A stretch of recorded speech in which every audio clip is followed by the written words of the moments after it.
Todos, boa noite. Mais ênfase. Tudo bem. Eu quero inicialmente, como não pode ser diferente, dizer a vocês do grande prazer, da grande satisfação de estar aqui hoje em Bebedouro, no IMESB, conhecer essa instituição tão importante, formadora de tantos nomes e que desempenha um papel tão forte, uma contribuição tão importante para a cidade de Bebedouro. Quero cumprimentar o nosso prefeito, o Fernando Galvão, um grande prazer conhecê-lo, obrigado pela sua presença. Cumprimentar a nossa diretora, a professora Damares, muito prazer também em conhecê-la. E cumprimentar todos os colegas professores, na pessoa das professoras Patrícia e Rosiane, que foram portadoras do convite para que eu estivesse aqui, um convite que foi feito quase desde o começo do ano, né? E felizmente funcionou e deu certo a gente estar aqui hoje, né? Cumprimentar o professor Fábio, nosso coordenador, nosso presidente da OAB, muito prazer também. Aliás, a primeira vez que eu vim a Bebedouro foi na Casa da Advocacia. Viemos falar numa palestra na OAB, não me lembro agora, acho que foi junho, esse ano ainda. E viemos a convite do Reis Advogados pelos 50 anos desse importante escritório e também escritório de vários amigos. A família Reis eu comecei a conviver em São Paulo e realmente são grandes exemplos para a nossa classe. E hoje nós vamos falar de um dos institutos mais importantes do direito civil, que é a responsabilidade civil. Direito civil, que como colocou a professora Patrícia, eu digo sempre para os meus alunos de primeiro ano, que é a disciplina mais importante do curso de direito. Não se enganem.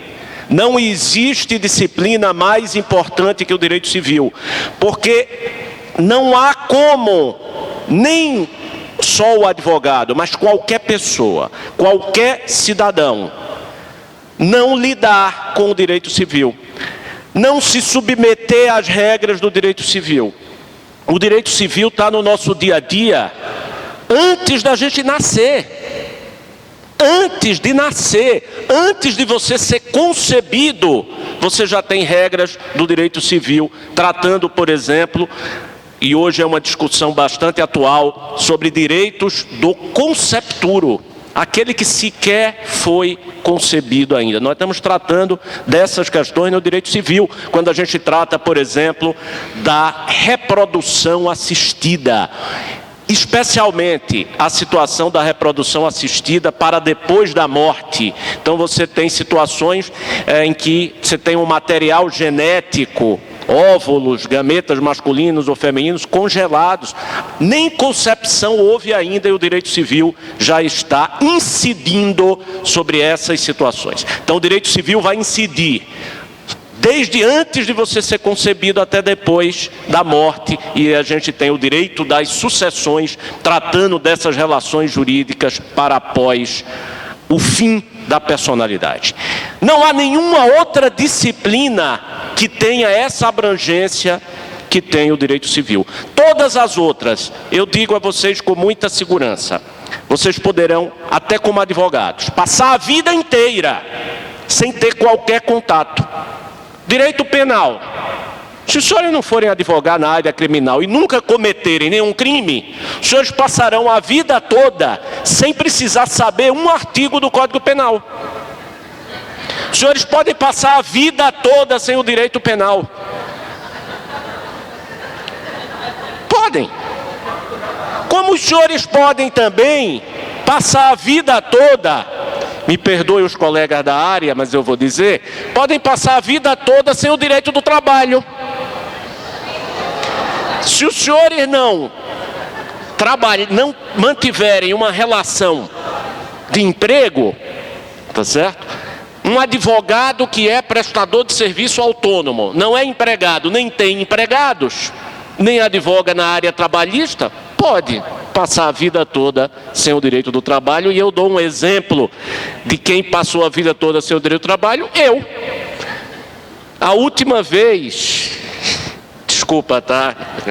Mas a última vez que eu vi o direito do trabalho foi na faculdade, na graduação. Depois eu não mantive mais contato. Então, isso acontece com todas as disciplinas do direito, menos com o direito civil. É impossível vocês passarem a vida sem lidar com o direito civil, e por isso não há dúvida, portanto, que é a disciplina mais importante. E dentro dos temas que são estudados no direito civil, e vejam que o direito civil, além de tudo, até por ser a disciplina mais importante, é aquela mais extensa, porque é aquela que vocês vão estudar durante todo o curso de direito, diferentemente de outras disciplinas. Acho que não há nenhuma outra com a abrangência do direito civil. E entre os temas que a gente vai trabalhar no direito civil, um tema fundamental é esse sobre o qual a gente vai tratar hoje, o tema da responsabilidade civil, né? É um tema também tão importante que em alguns cursos de direito você tem uma disciplina exclusiva para a responsabilidade civil. Não sei se é aqui no IMESB ou em outros você tem obrigações e responsabilidade civil, de tão importante que é esse tema, né? E a gente tem que começar falando um pouco de responsabilidade, porque a gente fala responsabilidade civil, né? E para os que estão começando o curso ainda, que não entraram nessa matéria, o que vem a ser responsabilidade civil? Então, vem de responsabilidade, ou seja, responder. Responder por alguma coisa, ser responsável. E a responsabilidade civil, ela gera uma obrigação, que é a obrigação de indenizar. A obrigação de reparar um dano que alguém tenha causado. Responsabilidade civil é isso, é responder, é ser responsável. Todo aquele que causar um dano, ele tem que ser responsável, ele tem que responder por esse dano. E isso está nos fundamentos da própria justiça. O que é a justiça? A gente tem 3 princípios, que são os princípios gerais do direito, que vem lá do direito romano, né? Que foram cunhados por um jurista muito antigo, e muito famoso, e muito repetido, aí, chamado Ulpiano. 3 princípios, né? Honestere vivere, viver honestamente. Viver honestamente. O segundo, non ledere, não lesar ninguém. É um princípio fundamental, um princípio geral do direito, não lesar ninguém. E o terceiro, sum cuique tribuere, dá a cada um o que é seu. Dar a cada um o que é seu. Então a responsabilidade civil vem assegurar exatamente a realização da justiça. Não permitir que ninguém lese ninguém, que ninguém tire o que é do outro, porque justiça é dar a cada um o que é seu. E a responsabilidade civil, portanto, vem nesse sentido de realizar a justiça. Restaurar o equilíbrio quebrado pelo dano. O dano, ele quebra o equilíbrio da relação jurídica. Se eu tenho uma relação jurídica de 2 pessoas, e lembrando para vocês que direito é sobretudo relação interpessoal, direito é sobretudo alteridade. Não existe direito sem mais de uma pessoa. O direito só faz sentido para regular as relações jurídicas. Porque se a gente morasse sozinho, se a gente fosse Robinson Crusoe na ilha deserta, a gente não precisaria do direito para nada. O direito vem regular essas relações, relações de alteridade. Tem que ter mais de uma pessoa para que o direito seja necessário. E nessas relações, essas relações têm que ser marcadas pelo equilíbrio. Não pode haver um desequilíbrio. Quando eu leso alguém, quando eu causo dano a alguém, eu desequilibro a relação. E a responsabilidade civil vem então para restaurar essa relação jurídica. E o fundamento moderno da responsabilidade civil é exatamente buscar não um culpado pelo dano, mas mais do que isso, assegurar a reparação do dano.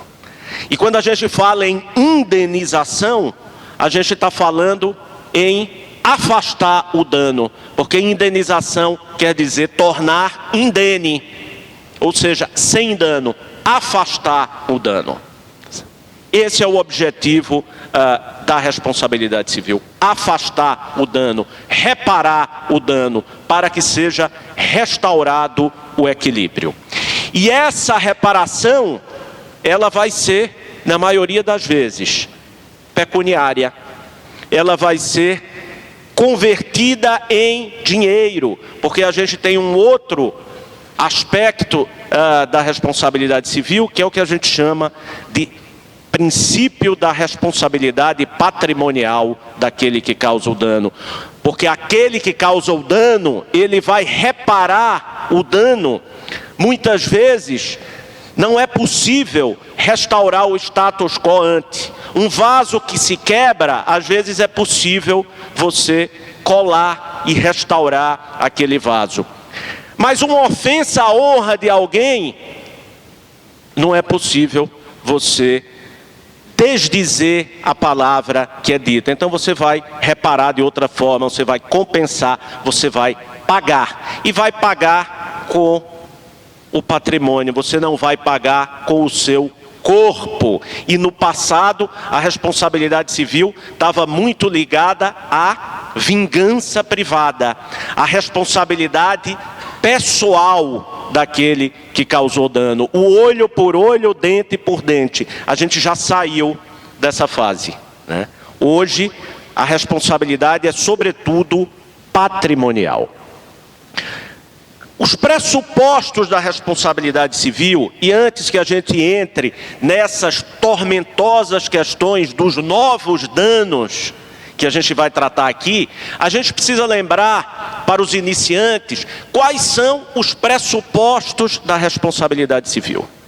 O que é que precisa haver para que possa surgir o dever de indenizar, a obrigação de reparar o dano? Isso está no nosso Código Civil, isso já estava no Código Civil de 16, e isso está desde o direito romano. E nós vamos usar esses pressupostos também para reparar os novos danos. Também os danos que são praticados no espaço virtual, os danos que são praticados nas redes sociais, também vão se submeter para que sejam reparados, para que sejam considerados danos indenizáveis, também vão se submeter a esses pressupostos. Pressupostos que estão no artigo 186 do Código Civil. Quais são eles? Primeiro, eu tenho que ter uma ação ou omissão injurídica, a violação de um dever jurídico por uma ação ou omissão de alguém. Para que haja dano, tem que haver conduta humana. Alguém causou um dano, ainda que esse alguém não seja muitas vezes identificável. Eu posso ter um dano que foi causado por alguém que eu não consigo identificar quem foi. E que eu vou ter que reparar da mesma forma, mesmo não conseguindo identificá-lo. Mas mesmo não sendo possível identificar, eu vou ter como pressuposto que tenha havido uma conduta humana. O segundo pressuposto que a gente vai ver, culpa ou risco. A responsabilidade civil pressupõe violação de dever jurídico com dolo, que é a culpa stricto sensu, ou com culpa, ou melhor, dolo, que é a culpa, ela é a culpa stricto amplo, lato sensu, que pode ser dolo ou culpa stricto sensu, que se caracteriza pela negligência, pela imprudência, pela imperícia. Ou eu posso ter não culpa, mas uma situação de risco. Ninguém é culpado, mas aquela situação criou um risco para os direitos de outra pessoa e por isso ela vai ser, aquele dano decorrente daquela situação, mesmo não havendo culpados, esse dano será indenizável. Então a gente tem que ter culpa ou risco. E a gente tem que ter uma relação de causalidade, ou seja, o dano decorreu daquela conduta. Eu tenho que ter essa relação de causa e efeito para que haja responsabilidade civil. E, finalmente, o dano. Claro, não haverá responsabilidade civil sem dano. Então, a conduta humana, como eu falei, tem que ser ilícita. E esse ilícito pode ser um ilícito propriamente dito, quando alguém viola a norma jurídica, né? Isso está no artigo 186 do Código Civil, ou pode ser o que a gente chama de ilícito por equiparação, que é o abuso de direito, que está no artigo 187, alguém que no exercício de um direito regular excede aos limites impostos pela boa-fé ou pela função social daquele direito. Então você tem também a culpa decorrente do abuso de direito. Nas situações cada vez mais comuns das relações de consumo, você tem os vícios ou defeitos do produto como sendo a conduta que vai constituir esse primeiro pressuposto da responsabilidade civil. O dano, que no passado ele era exclusivamente patrimonial, num passado não tão distante, as pessoas só vislumbravam o dano sobre o aspecto patrimonial, então o dano era sempre um prejuízo econômico, e hoje a gente vai ver que a gente tem uma grande nova gama de danos que não são patrimoniais, e hoje a gente já tem essa concepção de que o dano, ele atinge, é a violação de qualquer interesse juridicamente protegido, quer tenha conteúdo patrimonial ou não, e por isso a gente pode falar do dano exclusivamente moral, cuja prova nas ações, nos litígios submetidos ao judiciário, nem sempre é fácil de ser feita. A prova do dano material é simples, você comprova o prejuízo. E a prova do dano moral? Como você trabalha essa prova? Como eu faço a prova do dano moral? Na maioria das hipóteses, essa prova ela é o que a gente chama in re ipsa, que é uma expressão latina para dizer que é presumido. Eu pressuponho pela própria conduta violadora de um bem jurídico extrapatrimonial, eu presumo que aquele dano ocorreu, independentemente de uma aferição. Mesmo porque, em muitas situações, você não tem como você aferir o dano moral. Ou vocês acham que tem como a gente medir a dor, o constrangimento que alguém pode sentir ou passar em decorrência de alguma conduta lesiva de um interesse, de um direito da personalidade, lesiva da honra, da imagem, da boa fama, da privacidade, da intimidade? Eu não tenho como mensurar essas situações e por isso o dano ele é muitas vezes presumido. O nexo de causalidade, tem que haver essa relação entre a conduta e o dano, porque se não houver essa relação, eu não tenho como indenizar esse dano. E diversas situações podem afastar o nexo de causalidade. Às vezes você tem uma conduta ilícita, mas o dano não decorreu daquela conduta, decorreu de um outro fator externo. Então você tem, por exemplo, o próprio comportamento da vítima que pode ser a causa da conduta. A vítima que, por exemplo, a vítima de um atropelamento que atravessa a rua com o sinal de pedestres vermelho sem olhar para o lado e que é atropelada. Então vejam, foi o carro, o veículo que causou o dano decorrente do atropelamento. Mas não há uma relação de comportamento dessa vítima, né, que atravessou a rua no momento inapropriado. É o que a gente chama de culpa exclusiva da vítima. Culpa e risco. Eu tenho situações que a conduta foi efetivamente praticada por alguém e eu preciso comprovar que foi esse alguém que praticou aquela conduta. E a gente tem o que a gente chama de responsabilidade subjetiva. A responsabilidade baseada na culpa. Então eu vou ter que aferir, investigar se aquela conduta, se aquela pessoa humana que praticou a conduta agiu com culpa. Em outras situações eu não vou precisar fazer essa investigação. É o que a gente chama de responsabilidade objetiva, que independe de culpa. E a gente vai ver que cada vez mais, na responsabilidade civil, a gente está caminhando para que quase todas as situações sejam situações em que eu não precise mais investigar a culpa. É a objetivação da responsabilidade civil cada vez maior e uma das novas tendências que a gente vai voltar a tratar aqui. Que eu já falei, a culpa, que ela, em sentido amplo, abrange o dolo, quando há a intenção de praticar aquela conduta antijurídica, e a culpa, estrito sensu, que se manifesta pelas condutas de negligência, de imprudência e de imperícia.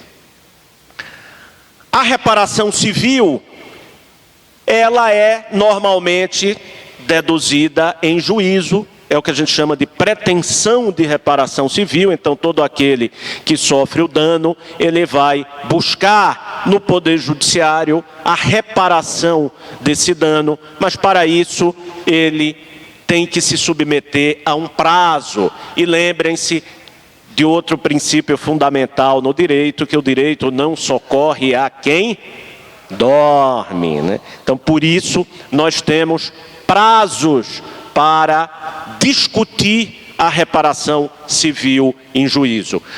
E esses prazos não são uniformes. A gente tem vários prazos diferentes e eu digo a vocês que é um dos temas da atualidade é essa questão de prazos para se poder entrar com uma ação de indenização. Então a gente tem um prazo geral de 3 anos no Código Civil, a gente tem um prazo de 5 anos no Código de Defesa do Consumidor, a gente tem um prazo de 5 anos também para as ações contra o Estado em geral, todas as ações contra a Fazenda Pública, e a gente tem também um prazo de 10 anos, que não está mencionado aí nesse slide, mas recentemente o Superior Tribunal de Justiça, que vocês sabem que é o nosso tribunal responsável pela uniformização da legislação federal, então tudo que está abaixo da Constituição é o STJ que dá a última palavra de interpretação. E o STJ recentemente fez a distinção em matéria de reparação civil, quando eu tenho o dano ou a responsabilidade civil fundada num contrato. Então o rompimento ou a violação de um contrato que gera um dano, ou eu tenho a responsabilidade civil que não está fundada no contrato. Então eu tenho a responsabilidade contratual e a extracontratual. E o STJ decidiu agora que esse prazo de 3 anos só se aplica para a responsabilidade extracontratual. Na responsabilidade civil contratual, quando eu tenho um dano que decorre, que emerge de uma relação jurídica contratual, esse prazo seria de 10 anos. Então a gente tem essa discussão, como a gente tem também a discussão sobre a imprescritibilidade do dano puramente moral. Então há a posição de quando eu estiver discutindo, quando a pretensão de reparação civil tiver por objeto reparar um dano exclusivamente moral, que essa pretensão ela seria imprescritível. E agora a gente vai começar a falar um pouco das novas questões que surgem na responsabilidade civil. O direito está sendo chamado a enfrentar outras questões que não foram pensadas no passado, que decorrem das novas tecnologias, do avanço da ciência. E esses avanços geram novos danos que não foram pensados no passado, que não foram tratados ainda pelo legislador. Não foram, mas talvez tenham sido. E eu digo e repito, que esse arcabouço da responsabilidade civil que nós temos no Código Civil hoje, com aqueles pressupostos, esse arcabouço é suficiente para a reparação dos novos danos, das novas situações lesivas. E a gente tem várias. Eu vou falar ainda um pouco da internet, mas lembrar outras a vocês. E vejam como o direito tem evoluído, quantas mudanças a gente tem visto nos últimos anos, de coisas que a gente não imaginava. A primeira dessas, eu coloco aí para vocês, da questão dos animais.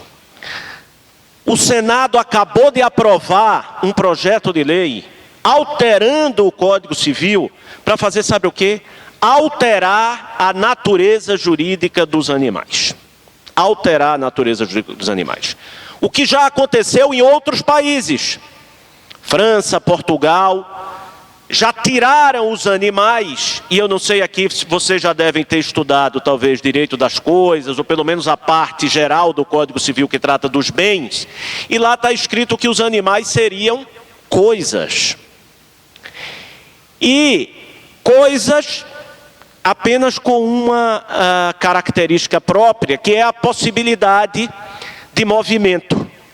Então, os animais são bens móveis que podem se mover de um lugar para outro por conta própria. E por isso são chamados no Código Civil de semoventes. Porque eles podem se mover moto próprio, por conta própria. Mas o status jurídico deles, a natureza jurídica é de coisas. E isso na responsabilidade civil tem um reflexo importante, que decorre dos danos causados pelos animais. Eu tenho no Código Civil um artigo específico que trata do dano pelo fato do animal. O dano causado pelo animal, quem vai reparar esse dano? O dono do animal, porque ele é o dono da coisa. Como é que a responsabilidade civil vai tratar agora essas situações quando o animal deixar de ser coisa? Se o animal não é mais coisa, ele é o quê? E vejam que esse projeto que foi aprovado no Senado agora, se vocês forem olhar, ele transforma os animais em sujeitos de direito, equiparando-os a pessoas. Pessoas podem ser donas de pessoas? Naturalmente que não. Então, como é que a responsabilidade civil vai lidar agora com a situação dos chamados seres sencientes, que são seres que têm meia ciência das coisas, que seriam meio caminho entre a coisa e a pessoa, que é essa mais ou menos a lógica dessa mudança. Então, como é que a gente vai tratar na responsabilidade civil essas situações? Não vai dar mais para aplicar a regra da responsabilidade pelo fato do animal. Talvez a gente vá aplicar uma outra regra. E aí, veja, o Código Civil traz as soluções. É só a gente olhar com cuidado. É só a gente olhar com outros olhos. E a gente vai conseguir enquadrar, mesmo essas novíssimas situações, a gente vai conseguir enquadrar nas regras do Código Civil. Então, o Código Civil tem uma outra regra que trata da responsabilidade civil por fato de terceiro. Então, a gente tem algumas pessoas que o Código Civil elegeu para serem responsáveis por fatos causados por outras pessoas. Danos causados por outras pessoas que vão ser reparados, indenizados por terceiros, não por quem causou o dano. Está lá no Código Civil, por exemplo, os pais pelos danos causados pelos filhos menores. Os pais são responsáveis pelos danos causados pelos filhos menores, independentemente de qualquer culpa, porque a responsabilidade aí é objetiva, independe de culpa, certo? Os pais são responsáveis. E vejam, e até aqui, até em relação aos filhos, e o direito não é ciência exata, tá? Eu não consigo, em direito, 2 e 2 necessariamente não são 4. Lembrem-se sempre disso. 2 e 2 podem ser 22. Ou podem ser 2 patinhos na lagoa. E pode ser 4. Então tudo pode. Não há uma só resposta. Então quando o Código Civil diz que os pais são responsáveis pelos danos causados pelos filhos menores, pode surgir uma situação, que é a situação dos pais separados. E o dano é causado pelo filho que está na guarda de só um deles, que está na guarda unilateral. Então, nos casos de guarda unilateral, os 2 pais respondem pelo dano, ou só o pai que tem a guarda?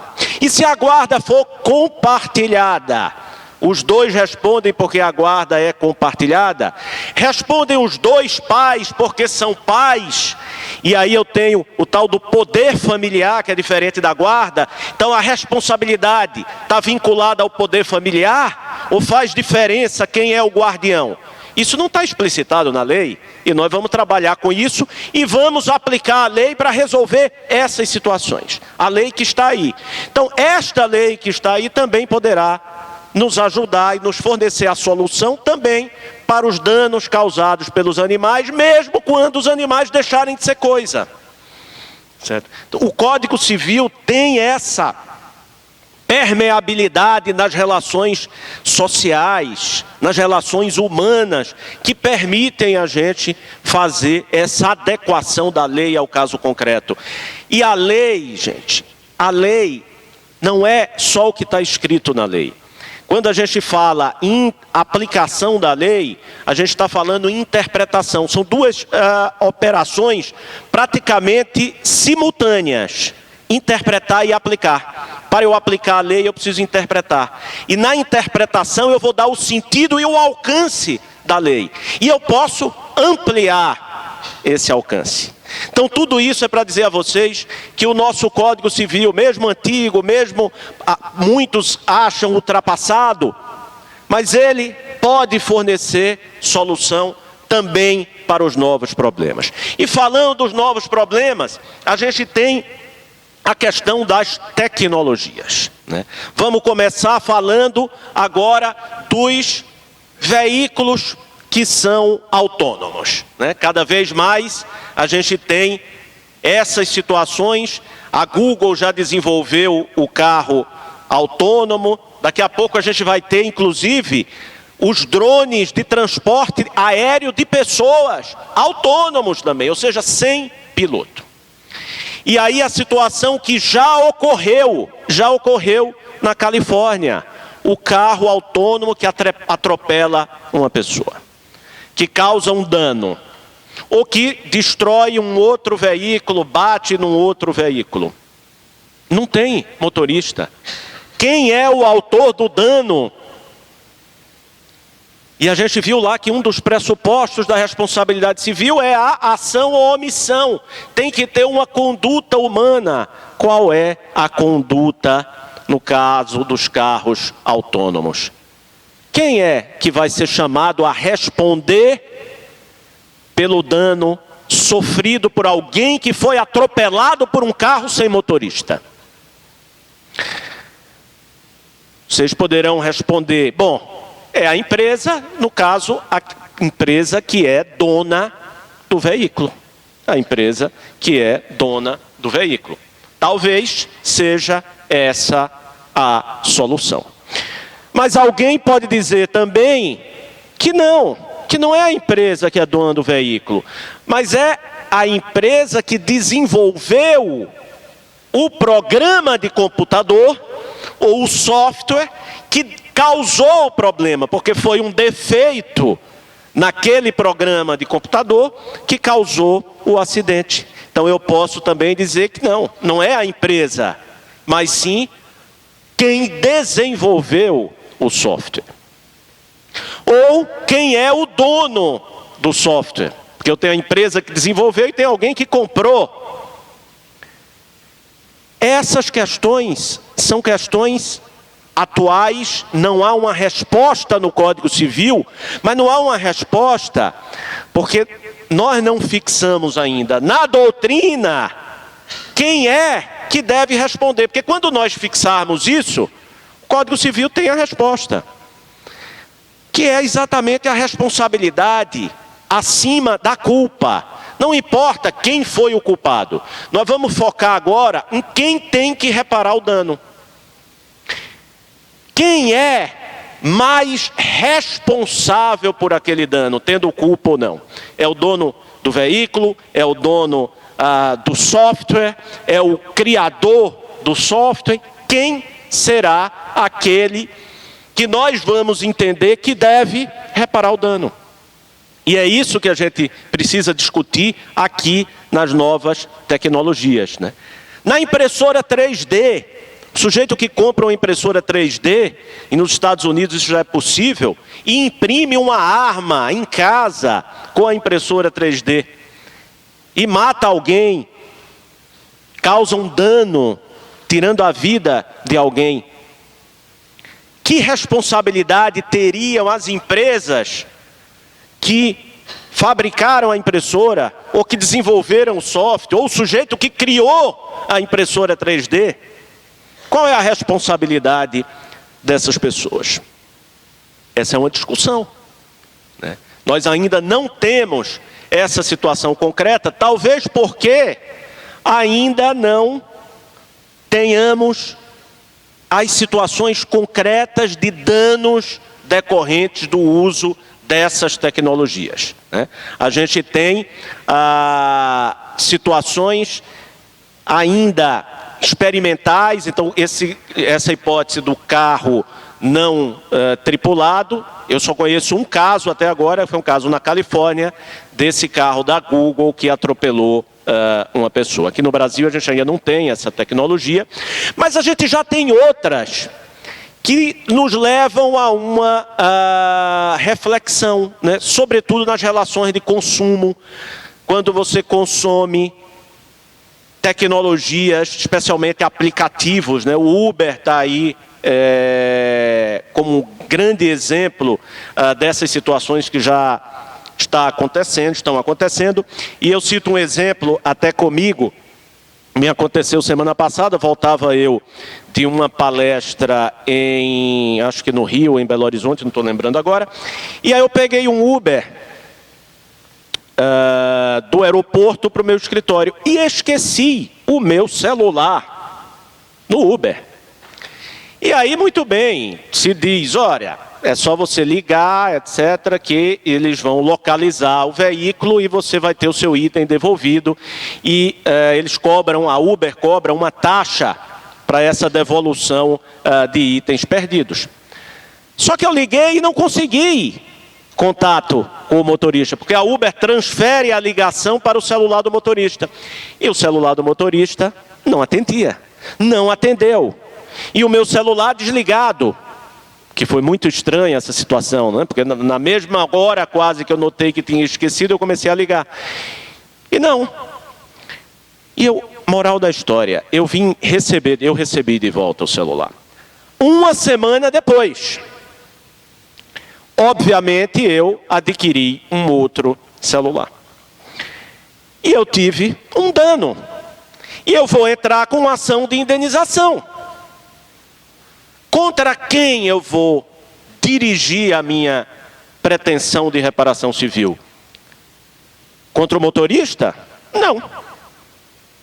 E onde eu vou buscar o fundamento jurídico para isso aí? Está na lei. Relação de consumo, Código de Defesa do Consumidor, que diz que todos os que integram a cadeia de consumo são solidariamente responsáveis. E o que é a solidariedade, pessoal? É a possibilidade de você demandar de qualquer um. Todos os solidários podem responder integralmente pelo dano. Então, eu vou acionar a Uber. Minha ação é contra a Uber pelo dano que eu tive, né? Uma semana sem celular, tive que comprar outro aparelho e isso me causou um prejuízo. É um dano decorrente de uma nova tecnologia, que são os aplicativos, mas cujas respostas para a reparação civil eu vou buscar na legislação que já existe. Uma outra questão que está surgindo aí, que talvez seja a grande transformação da humanidade nos próximos anos, que é o surgimento da inteligência artificial. Então, a inteligência artificial está surgindo aí, você já vê nos bancos, os bancos agora já estão vendendo isso, né? O Bradesco, o Itaú já tem a sua inteligência artificial para assessorar os seus clientes. E quando a inteligência artificial tiver desenvolvido o suficiente para causar danos? A inteligência artificial que vai simplesmente zerar a tua conta bancária. Ou que vai causar um outro tipo de dano e pode, inclusive, causar um acidente fatal e tirar a vida de alguém. E todos nós já vimos aqui filmes de ficção científica, né, com a inteligência artificial que passa a tomar decisões próprias, autônomas, e passa a causar danos. E essa é uma discussão tão relevante que na Europa já se discute hoje a personalidade jurídica dos softwares ou da inteligência artificial. Há quem diga que essa inteligência artificial, uma vez desenvolvida, vai ter também status de pessoa. E aí nós teríamos, da mesma forma que você tem a pessoa jurídica, você vai ter a pessoa, não seria, né, pessoa digital, ou não sei qual seria ou qual será a designação que a gente vai dar para essas situações. E dentro desse espectro das novas tecnologias, a gente tem a questão da internet. Os danos cometidos especialmente nas redes sociais. E esse é um dos problemas mais difíceis que a gente tem hoje para enfrentar na responsabilidade civil e se insere dentro do que eu chamo de primeira nova grande tendência da responsabilidade civil, ou novos paradigmas da responsabilidade civil, que é a expansão dos danos indenizáveis. Estão surgindo agora novos danos que não foram pensados antes. Antes a gente só pensava dano material e dano moral. Hoje, esse raciocínio, essa forma binária de olhar a responsabilidade civil, dano material e dano moral, não é mais suficiente para reparar os novos danos. Um dano que é cometido no espaço virtual, ele tem um potencial de lesar a pessoa, a vítima, muito maior do que um dano que é cometido fora desse espaço. Você imagina alguém cometer uma injúria contra outra pessoa aqui no meio desse auditório. Qual é a repercussão disso? Alguém ser atingido na sua honra aqui numa plateia de 100 pessoas ou de 200 pessoas. Pensa nessa mesma lesão feita na rede social. Para uma plateia de milhões ou talvez bilhões de pessoas.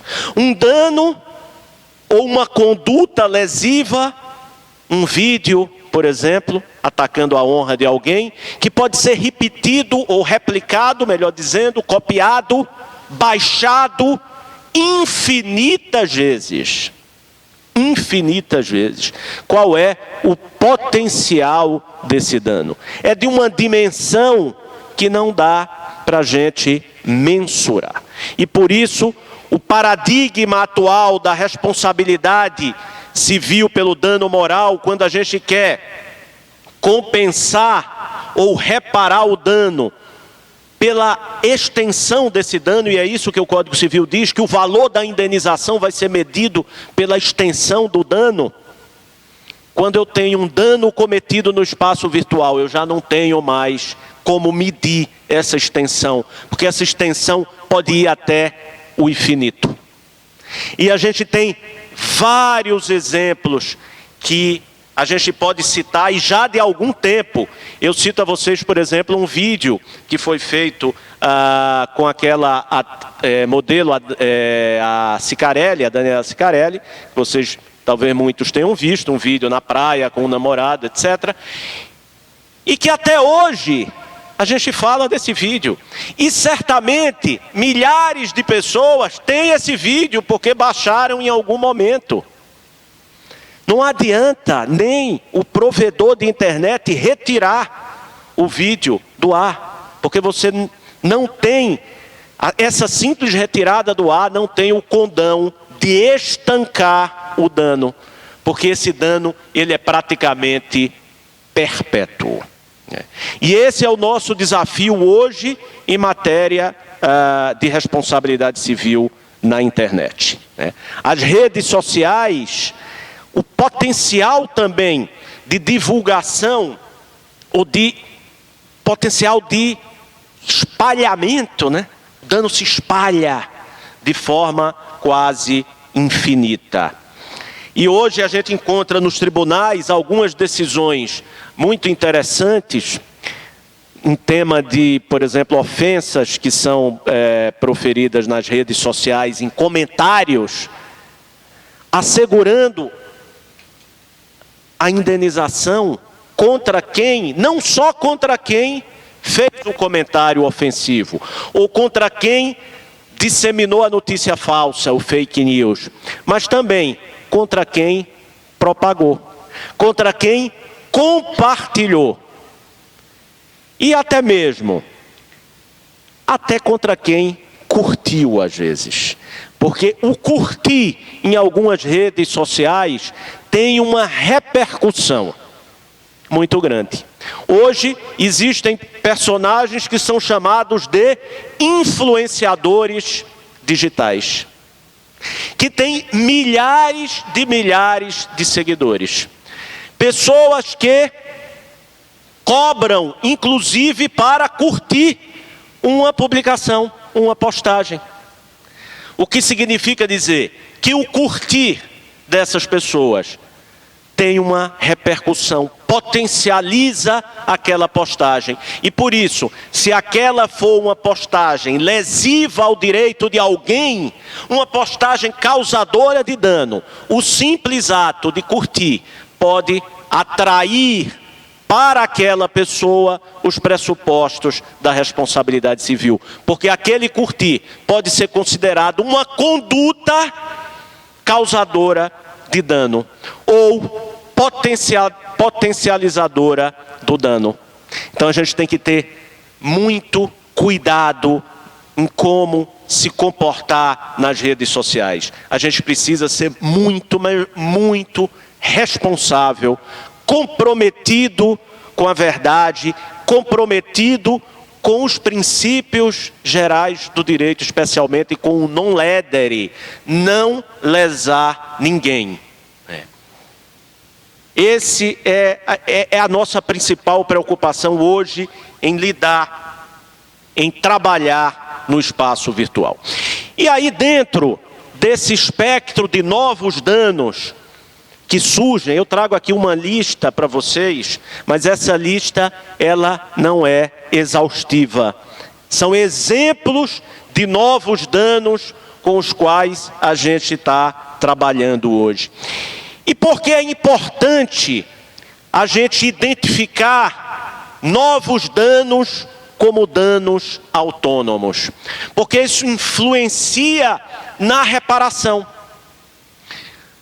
Se eu considero tudo como dano moral, eu vou assegurar um valor para a reparação daquilo que eu considerei dano moral. Mas às vezes esse valor pode não ser suficiente para assegurar a reparação de todas as dimensões daquele dano moral.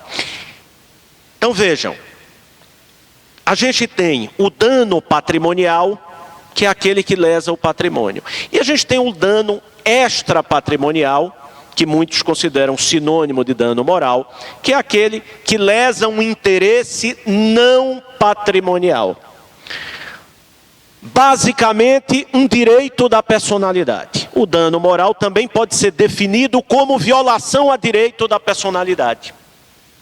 Toda vez que eu tiver uma violação a direito da personalidade, eu tenho dano moral. Qual o direito da personalidade? O primeiro, mais relevante e mais importante, o direito à vida.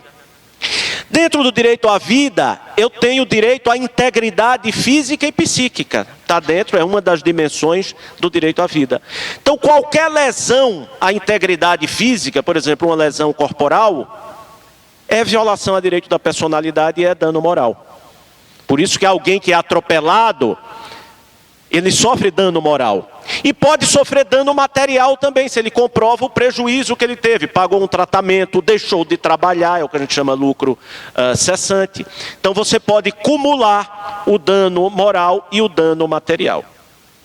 Mas você pode ter uma outra situação de alguém que foi atropelado e que em decorrência do atropelamento, ele ficou com uma perna mais curta do que a outra. E daí ele fica manco, né? Coxo. Ficou com um defeito permanente. Um defeito aparente e permanente.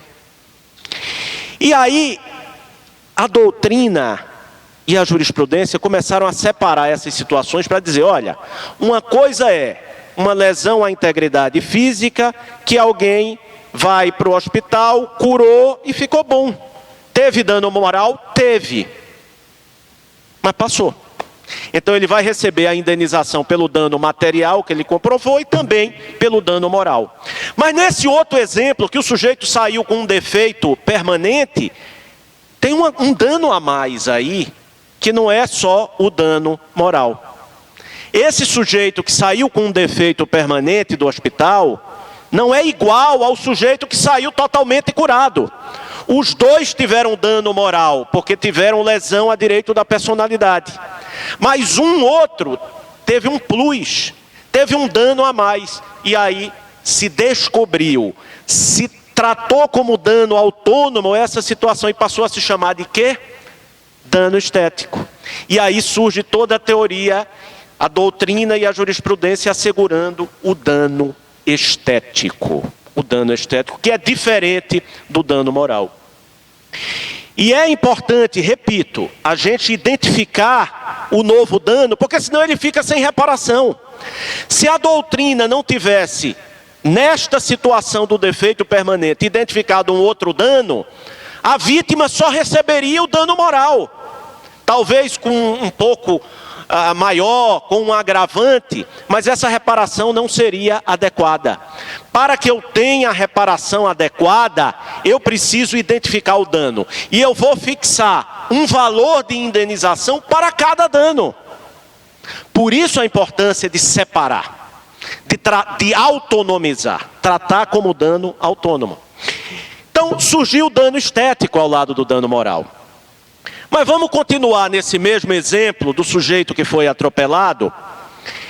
E vamos imaginar que esse sujeito que ficou com um defeito permanente na perna, ele era um atleta, ele era um velocista, que estava inclusive treinando para participar da maratona nas Olimpíadas.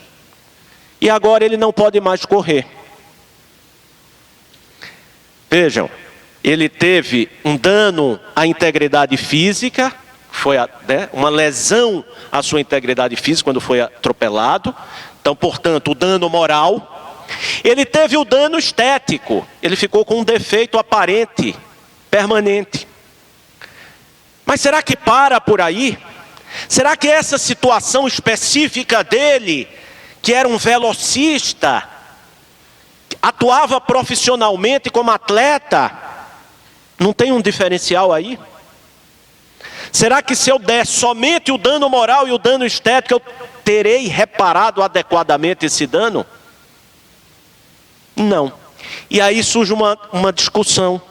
Um outro dano, que é chamado dano ao projeto de vida. Dano ao projeto de vida. O projeto de vida profissional daquela pessoa era ser um atleta olímpico. Esse projeto de vida está comprometido pelo dano. Esse projeto de vida ficou comprometido pela lesão física que aquela pessoa sofreu. Então eu tenho aí não mais apenas um dano moral pela lesão física, não apenas um dano estético pelo defeito permanente decorrente da lesão, mas também um dano ao projeto de vida. Então é um novo dano que foi descoberto. Um novo dano. Como eu posso ter também um dano ao projeto de felicidade? Vocês já ouviram esse? O Supremo Tribunal Federal já reconheceu que existe um direito fundamental à busca da felicidade. E esse direito de busca da felicidade, ele pode ser comprometido pelo dano. E eu vou dar um exemplo para vocês, bem recente, que aconteceu num tribunal do trabalho. Uma decisão, não me lembro agora qual foi. Aliás, eu acho que foi o Superior Tribunal do Trabalho, e a nossa colega depois pode me lembrar. Aliás, eu comentei no Facebook na minha página do Facebook tem um comentário a essa decisão, em que se assegurou a indenização a um eletricista que teve quase a totalidade do seu corpo queimado, e essa lesão atingiu especialmente os seus órgãos genitais. E com isso ele perdeu totalmente a capacidade reprodutiva. Aliás, não só a capacidade reprodutiva, mas também a capacidade de manter relações em decorrência do dano. Vocês acham que nessa situação eu tenho somente um dano moral e um dano estético? Claro que tem muito mais do que um dano estético aí. E aí eu tenho um dano ao projeto de felicidade. Ou ainda, como alguns autores chamam, o dano à vida em relação, que é um dano que impede alguém de se relacionar com outras pessoas, que é o caso exatamente do sujeito que não pode manter relações sexuais. Esse dano é muito mais do que um dano estético. Então eu tenho um dano estético, mas eu tenho também um outro dano. Então é o que tem se chamado de dano à vida em relação, como também o dano ao projeto de felicidade, o dano à violação do direito à busca da felicidade. Porque essa pessoa poderia ter como projeto de felicidade se casar e ter filhos. E esse projeto, ele não vai poder mais realizar. Esse seu projeto de felicidade. Então o direito não tem compromisso com a felicidade de cada um, porque isso é uma questão subjetiva, pessoal. O direito não pode garantir a felicidade de ninguém, mas tem que garantir a todos o direito de buscá-la da forma que melhor lhe aprouver. Cada um que sabe como deseja buscar a sua própria felicidade. Cada um tem os seus projetos. E o direito tem que assegurar a liberdade de cada um de buscar a concretização dos seus projetos. E toda vez, então, que eu tiver uma lesão de continuar a buscar a sua felicidade, eu tenho uma lesão que precisa ser reparada. Então pode ser o dano ao projeto de vida, o dano à vida em relação, ou ainda o dano por violação ao direito de busca da felicidade. São novos danos que surgem nas situações concretas, sem o que não haveria reparação. Se eu não reconhecer nessas situações que existem novos danos, a reparação não será completa. Então eu darei dano material, darei dano moral e vou parar por aí. Essa pessoa não estará completamente reparada. E é um princípio fundamental da responsabilidade civil. O princípio da reparação integral. O dano precisa ser integralmente reparado. E por isso eu preciso reconhecer outras dimensões do dano. Eu não posso ficar restrito nessa visão binária do dano material e do dano moral.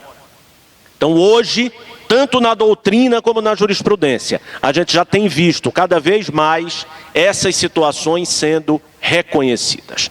Algumas já pacificadas na jurisprudência, como é o caso do dano pela perda de uma chance. Esse é outro dano que a jurisprudência já está pacífica nisso aí. O dano pela perda de uma chance, o dano pela oportunidade perdida.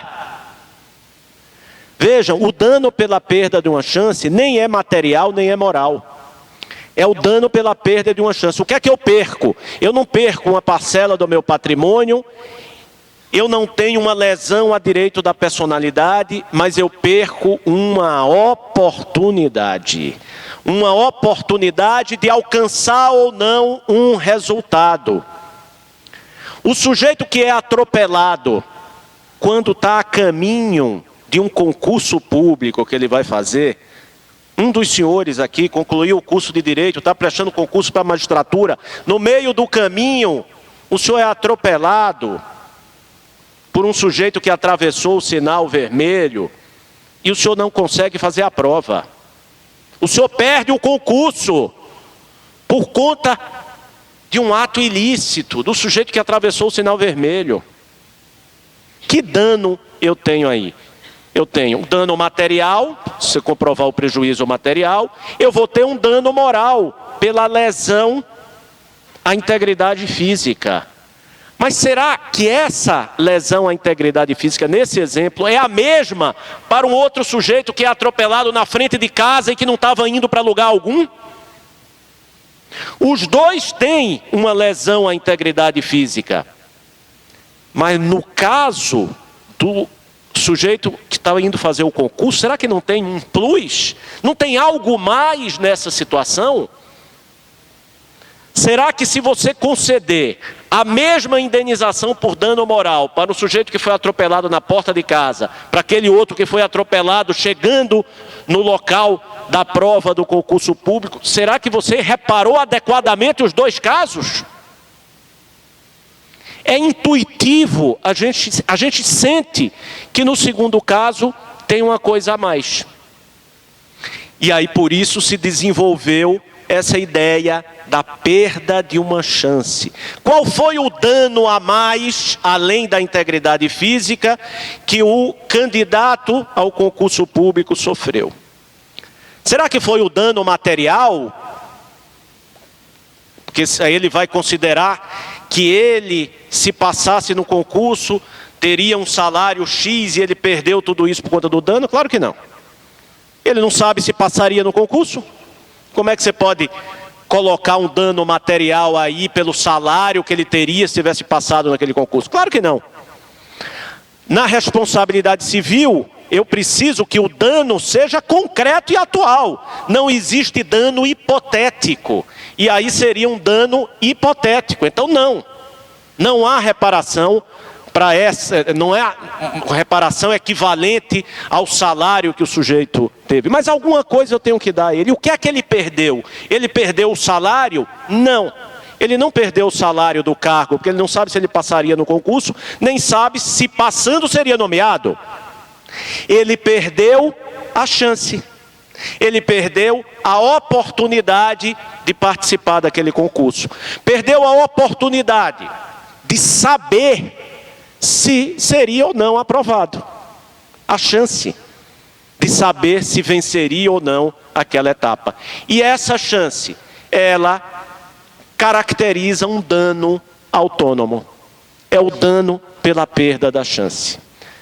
Várias decisões dos tribunais têm assegurado esse dano, né? O primeiro caso no Brasil, já há alguns anos atrás, e que foi julgado no STJ, foi um caso do Show do Milhão. Não sei se vocês viram, era um programa que tinha no SBT, que as pessoas tinham que responder as questões para no final ganhar 1 milhão, e a candidata que chegou ao final, na última questão, eram 4 alternativas, ela tinha que responder para ganhar o prêmio final, e as 4 alternativas estavam erradas.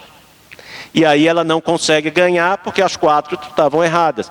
E aí o tribunal entendeu que houve a perda da chance dela saber se ganharia ou não aquele concurso e fixou uma indenização para ela, não o equivalente ao prêmio final, porque não é certo que ela ganharia o prêmio final, mas se calculou numa estatística de probabilidades. Então, se tinha 4 alternativas, então ela tinha 25% de chance de sair vencedora, então a indenização foi 25% do prêmio final, né? 1/4 do prêmio. Então, essa é a perda da chance, onde se indeniza a chance perdida e se tenta calcular essa indenização pelo um percentual da chance que a pessoa tinha para obter êxito naquele processo. E vocês sabem onde cada vez mais tem se reconhecido a perda da chance? Na atividade advocatícia. Os advogados precisam ter muito cuidado, porque cada vez mais estão sendo chamados a responder pela perda da chance.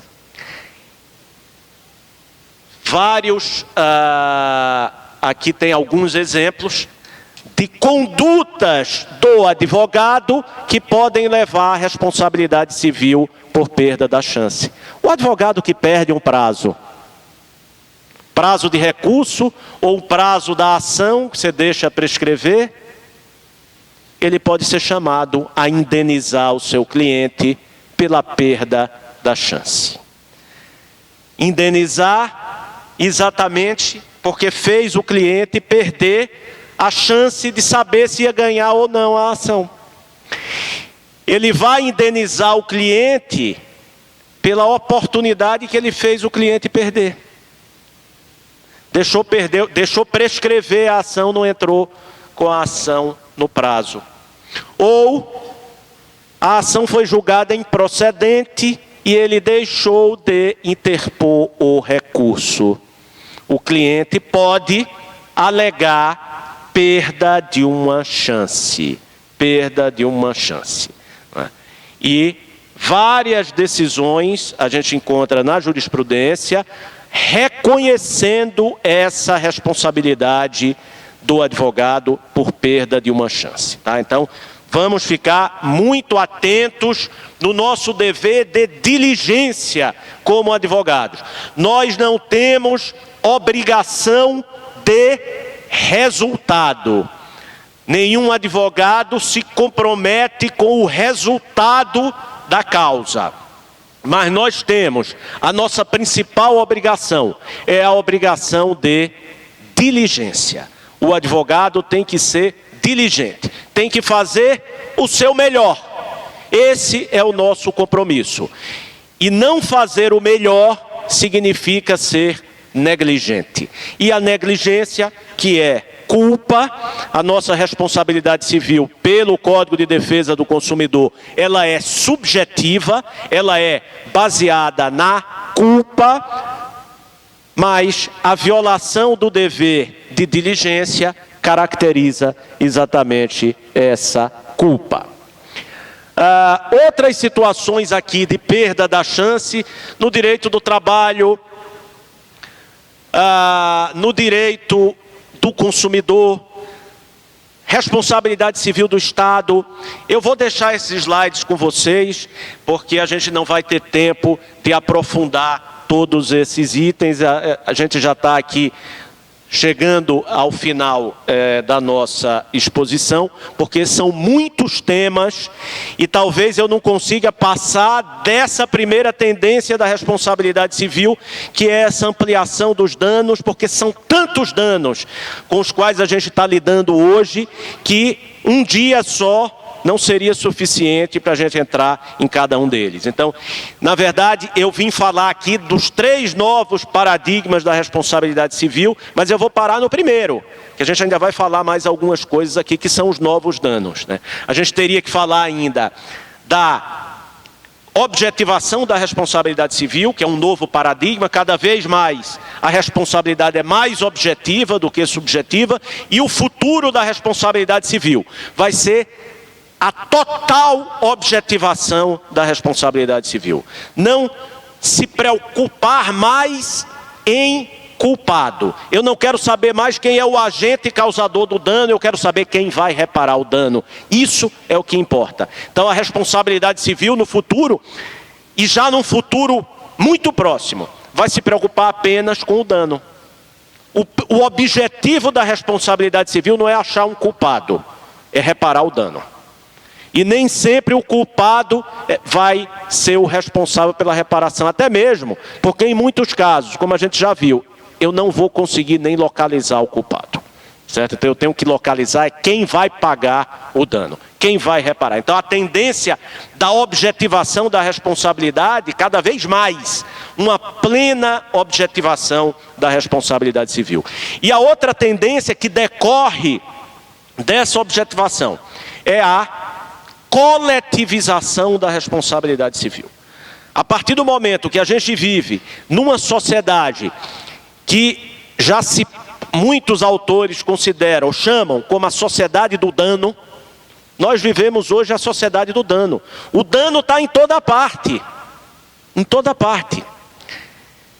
Quando eu tenho a sociedade do dano, quando a responsabilidade civil independe de culpa, todos vão reparar o dano. E essa reparação, qualquer um pode ser chamado a reparar o dano. A sociedade é chamada a reparar o dano. Então, uma grande tendência da responsabilidade civil no futuro é exatamente a coletivização da responsabilidade civil. Porque é a única forma de nós conseguirmos reparar todos os danos. Sobretudo quando a gente tem danos que não tem sequer titulares certos. O dano ambiental. Quem são as vítimas do dano ambiental? As queimadas criminosas na Amazônia. Sujeito que, fez uma queimada ilegal, criminosa, causou dano a quem? A quem? Será que o rompimento da barragem de Brumadinho causou dano apenas às pessoas que foram vítimas diretas daquela tragédia? Não. O dano ambiental, ele é difuso. Difuso. Ele não tem titulares certos. Todos somos vítimas do dano ambiental. Como é que você assegura a indenização de todas as pessoas. Então vejam essa dificuldade exponencial que a responsabilidade civil tem lidando com esses novos danos, né? E que vocês veem aí, eu falei de 3 ou 4 aqui, tem vários outros danos para a gente falar, que nós não vamos conseguir falar hoje. Que eu vou deixar somente essa semente para vocês pensarem, né? Como a questão do dano genético, do dano pré-natal, do dano por violação ao direito de nascer. Há quem diga, especialmente na Europa hoje, que se defenda a existência até de um direito de não nascer. Pessoas que nasceram com problemas genéticos graves que comprometem a sua dignidade e que processam os médicos que não proporcionaram o aborto de sua mãe para que ele não tivesse nascido. Então, o dano pelo direito de não nascer. E vários outros danos genéticos que decorrem da tecnologia, da medicina genética. Hoje já se faz manipulação genética de embriões e que podem causar danos. Como é que a gente vai lidar com esse dano? E o dano genético atinge somente a vítima direta daquele dano, ou pode atingir também toda a coletividade, ou toda a espécie humana. Lembrando, e isso é um conceito, e eu digo isso para finalizar aqui essa nossa fala, que é um conceito que a gente pode dar do princípio da dignidade da pessoa humana, né? Que é exatamente esse sentimento de que o dano causado a uma pessoa humana, qualquer dano, é um dano que atinge a cada um de nós, por sermos parte da espécie humana. E por isso, a metáfora que para mim mais sintetiza o que é a dignidade da pessoa humana é o poema do John Donne, citado por Ernest Hemingway no seu clássico Por Quem os Sinos Dobram, quando ele fala que nunca se deve perguntar, nunca perguntes por quem os sinos dobram, né? Porque os sinos dobram por ti. Que é exatamente, né, alguém que está sendo velado na igreja, o sino está batendo e alguém pergunta, mas quem foi, né, que morreu? Né? Por quem os sinos dobram? Os sinos dobram por ti. Porque cada vez que um membro da espécie humana é atingido, eu também sou atingido. Um pedaço de mim é atingido porque eu faço parte da espécie humana. Isso é a dignidade da pessoa humana. E por isso, qualquer dano causado à pessoa humana atinge cada um de nós que também é pessoa humana. Então a responsabilidade civil hoje está diante desse desafio de assegurar a efetiva reparação de todos os danos à pessoa humana, porque são danos que atingem a cada um de nós, pouco importa quem tenha sido a vítima desse dano. Gente, muito mais a gente teria que falar, tenho muito mais slides aí para mostrar para vocês, mas infelizmente o tempo correu mais do que eu gostaria e certamente vocês poderiam, outro dia, a gente poderia continuar isso aí, eu me coloco à disposição, viu, professora Patrícia, para no futuro a gente voltar aqui e continuar a debater esse tema, tá? Muito obrigado pela atenção de vocês.